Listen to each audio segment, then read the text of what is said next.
കഴിഞ്ഞ 9 വർഷക്കാലത്തെ LDF സർക്കാരിൻ്റെ വികസന നേട്ടങ്ങളാണ് ചർച്ചയാവുന്നത്.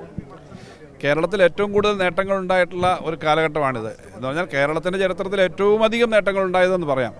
ഇപ്പോൾ ലോക നിലവാരത്തിലുള്ള ഏറ്റവും നല്ല അടിസ്ഥാന സൗകര്യം നമ്മൾ നിൽക്കുന്ന തന്നെ പുതിയ NH-ൻ്റെ വികസനം നടക്കുന്ന സ്ഥലത്താണ്. NH ആയാലും തീരദേശ മലയോര ഹൈവേ ആയാലും എല്ലാ റോഡുകളും ഞങ്ങൾ നോക്കുമ്പോൾ ഈ മെയിൻ റോഡുകൾ മാത്രമല്ല, കേരളത്തിൽ അങ്ങോളം ഇങ്ങോളമുള്ള റോഡുകൾ 30,000 കോടിയിലധികം കിഫ്ബി വഴി മാത്രം റോഡുകൾ മാത്രം വന്നു.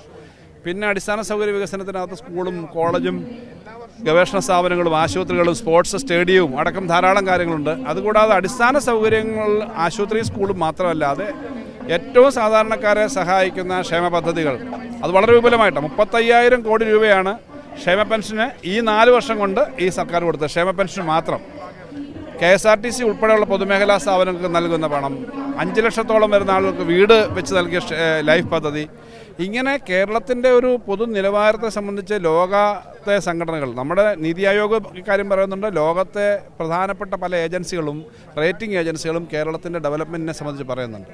ഇതെല്ലാം നടക്കുന്നത് കേരളത്തിന് കിട്ടേണ്ട വലിയ തോതിലുള്ള പണം വെട്ടിക്കുറയ്ക്കുന്നൊരു ഘട്ടത്തിൽ കൂടിയാണെന്നുള്ളതാണ്. അപ്പോൾ ഇതിനേക്കാളും എത്രയോ അധികം കാര്യങ്ങൾ ചെയ്യാമായിരുന്നു നമുക്ക്. എന്നാലും ഇന്ത്യയിലെ മറ്റ് സംസ്ഥാനങ്ങളുടെ നിലവാരത്തെക്കാളും വളരെ മെച്ചമായ തരത്തിലേക്കാണ് നമ്മളെന്ന് നീതി ആയോഗ് പറയുന്നു. അങ്ങനൊരു തരത്തിലേക്ക് ഡെവലപ്മെൻറ്റ് എത്തിക്കാൻ കേരളത്തിലെ ഇടതുപക്ഷ ജനാധിപത്യ മുന്നണി കഴിഞ്ഞിട്ടുണ്ട്. അഭിമാനകരമായ കാര്യമാണ്. ഇത് കൂടുതൽ മുന്നോട്ട് കൊണ്ടുപോകണം എന്നുള്ളത് തന്നെയാണ് ജനങ്ങൾ ആഗ്രഹിക്കുന്നത്.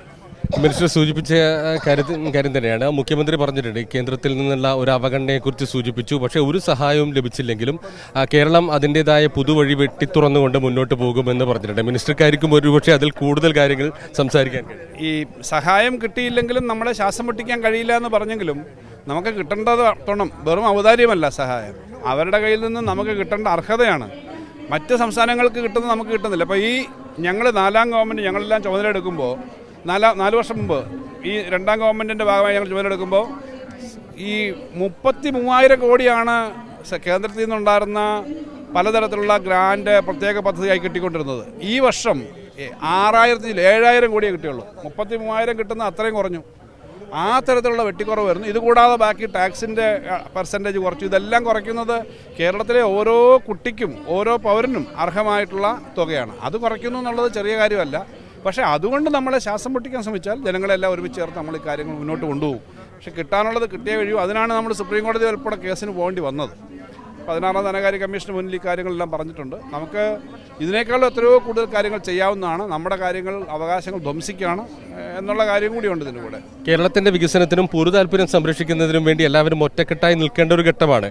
പക്ഷേ പ്രതിപക്ഷം ഈ വികസനം ചർച്ച ചെയ്യുന്ന ഒരു വേളയിൽ പോലും അത് ബഹിഷ്കരിച്ച് മാറി നിൽക്കുകയാണ്. വാസ്തവത്തിൽ പ്രതിപക്ഷം ഇക്കാര്യത്തിനെല്ലാം സഹകരിക്കേണ്ടതാണ്. കാരണം ഇവർ രാഷ്ട്രീയം മാത്രമാണ് ഇതിനെല്ലാം എതിർക്കുന്നതിൻ്റെ അടിസ്ഥാനം. വാസ്തവത്തിൽ പ്രതിപക്ഷത്തിന് ചില കാര്യങ്ങൾ വിമർശിക്കാം. പ്രതിപക്ഷം എപ്പോഴും ഭരണപക്ഷത്തിനോട് കൂടെ എല്ലാ കാര്യത്തിൽ ചേർന്ന് നിന്നാൽ പ്രതിപക്ഷമാവില്ല. അത് ക്രിയാത്മകമായി ഇന്ന കാര്യങ്ങളിൽ ഞങ്ങൾക്ക് എതിർപ്പുണ്ട്. പക്ഷേ കേരളത്തിൽ വന്ന നല്ല റോഡും നല്ല വികസനവും ജീവിത സൗകര്യങ്ങളും കാണുന്ന ജനങ്ങളുടെ മുന്നിലാണ് അവർ പറയുന്നത്. ഇവിടെ ഒന്നും നടന്നിട്ടില്ല എന്ന് പറഞ്ഞാൽ ജനം വിശ്വസിക്കുമോ? ജനം വിശ്വസിക്കണമെങ്കിൽ ജനം വിശ്വസിപ്പിക്കുന്ന തരത്തിൽ കാര്യങ്ങൾ പറയണം. കേരളത്തിലൊന്നും നടക്കുന്നില്ല, ഇവിടെ ഒന്നും നടക്കുന്നില്ല, ഒരു വികസനവും ഇല്ല, ജനങ്ങൾക്ക് ബുദ്ധിമുട്ടാണെന്നൊക്കെ പറഞ്ഞാൽ അവരുടെ തന്നെ ഏറ്റവും സമ്പത്തുള്ള ഒരു സ്റ്റേറ്റാണ് തെലുങ്കാന. അവിടുത്തെ മുഖ്യമന്ത്രിയാണ് കഴിഞ്ഞ ദിവസം പറഞ്ഞത് ഇങ്ങനായ DA തരത്തില്ല, ഇപ്പോൾ തരാൻ പറ്റില്ല, ശമ്പളത്തിന് ബുദ്ധിമുട്ട് വരുമെന്ന് അദ്ദേഹം പറഞ്ഞില്ലേ? കേന്ദ്ര ഗവൺമെൻറ് നിലപാടിനെ പറ്റി പറഞ്ഞത് അത് മനസ്സിലാക്കുന്ന ആളുകളാണ് കേരളത്തിൽ. കാസർഗോഡ് നിന്ന് തിരുവനന്തപുരത്തേക്ക് പോകുന്ന ഒരാൾ കേരളത്തിലൊന്നും നടക്കില്ല എന്ന് പ്രതിപക്ഷം പറഞ്ഞാൽ വിശ്വസിക്കില്ല എന്നാണ് എനിക്ക് പറയുന്നത്. നിങ്ങളും വിശ്വസിക്കില്ല എന്നാണ് എൻ്റെ വിചാരം. ഭരണ തുടർച്ചയിലൂടെ ചരിത്രം തീർത്തതാണ്. ഇപ്പോൾ ഈ 2ാം സർക്കാരിൻ്റെ അവസാന കാലഘട്ടത്തിൽ എത്തി നിൽക്കുമ്പോൾ ജനങ്ങളുമായി സംസാരിക്കുമ്പോൾ ജനങ്ങൾ പറയുന്ന ഒരു കാര്യമുണ്ട്, തുടരുമെന്നാണ്. 3ാം സർക്കാർ ഉണ്ടാകും. ജനങ്ങളങ്ങനെ പറയുന്നു എന്നുള്ളതാണ് ഏറ്റവും സന്തോഷകരമായ കാര്യം. എന്ന് മാത്രമല്ല, രഹസ്യങ്ങൾ പുറത്തു വരുന്നതിൻ്റെ ഭാഗമായിട്ടാണ് കോൺഗ്രസിൻ്റെ ഒരു പ്രധാനപ്പെട്ട അവരുടെ തെരഞ്ഞെടുപ്പ് എക്സ്പെർട്ട് അവർ നടത്തിയൊരു പഠനത്തിൽ 3ാമതും ഇടതുപക്ഷ ജനാധിപത്യ മുന്നണി ഗവൺമെൻറ് വരും എന്നൊരു പഠനമുണ്ട് എന്നുള്ളത് വന്നു. നിങ്ങൾക്കറിയാമല്ലോ, നിങ്ങൾക്കറിയാം.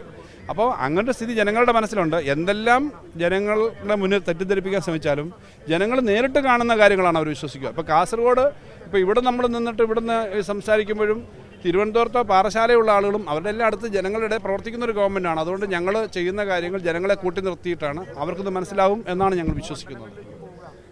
മന്ത്രി KN ബാലഗോപാലാണ് സംസാരിച്ചത്.